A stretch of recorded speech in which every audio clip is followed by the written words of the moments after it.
Bagaimana agama Islam memberi rukhsah kepada pesakit-pesakit.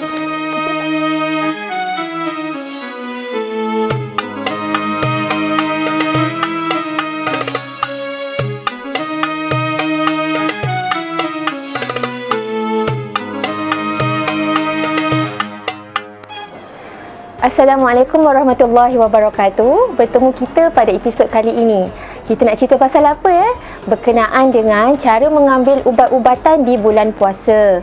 Okay, saya sebagai pegawai farmasi di hospital ini sangat mengharapkan tuan-tuan dan puan-puan yang mengambil ubat di hospital Kajang terutamanya dapat mengambil ubat-ubatan seperti aturan yang telah ditetapkan.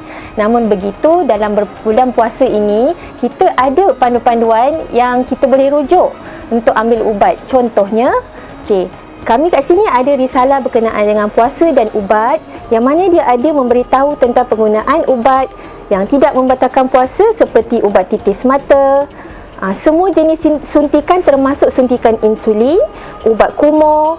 Dan ada juga contoh ubat yang membatalkan puasa seperti ubat biji lah, yang mana kita tidak boleh makan kecuali pada waktu berbuka lah. Contohnya kalau ubat tu antibiotik yang bernama cloxacillin contohnya, yang perlu diambil sebiji 4 kali sehari. Jadi kita tahu 4 biji itu bermaksud setiap 6 jam 1 biji kali makan. Jadi selalunya pesakit yang dipreskripsikan oleh doktor dengan ubat ini memang tidak boleh berpuasa disebabkan aturan makan yang tersebut. Jadi apa yang pesakit boleh buat jika masih mahu berpuasa, berbincanglah dengan doktor yang berjumpa anda tadi. Ada alternatif lain untuk merawat penyakit yang puan-puan hadapi dengan ubat yang boleh diambil sebanyak 2 kali. Okey, kita sambung yang ubat membatalkan puasa yang lain seperti ubat yang dimasukkan dalam dubur dan ubat bius lah, yang mana pesakit akan tidak sedarkan diri selepas dia disuntik dengan ubat bius. Seterusnya saya nak tekankan kepada pesakit-pesakit diabetes lah. Saya sangat menghargai pesakit-pesakit yang datang ke farmasi bertanya macam mana panduan untuk makan ubat kecil manis. Lagi-lagi saya ni ada suntikan insulin. Okey, apa yang kami boleh bantu di sini, kami ada sediakan satu panduan penggunaan ubat kecil manis, risalah yang telah disemak oleh pakar endokrin kita sendiri, dan kat sini dia akan ikut apa regimen ubat pesakit. Contohnya pesakit yang cocok insulin 2 kali sehari atau 3 kali sehari atau 4 kali sehari, kita akan ada pengubahsuaian seperti yang tercatat dalam kertas risalah kita. Jadi bentuk-bentuk dalam risalah ni infografik lah, yang mana pesakit senang faham.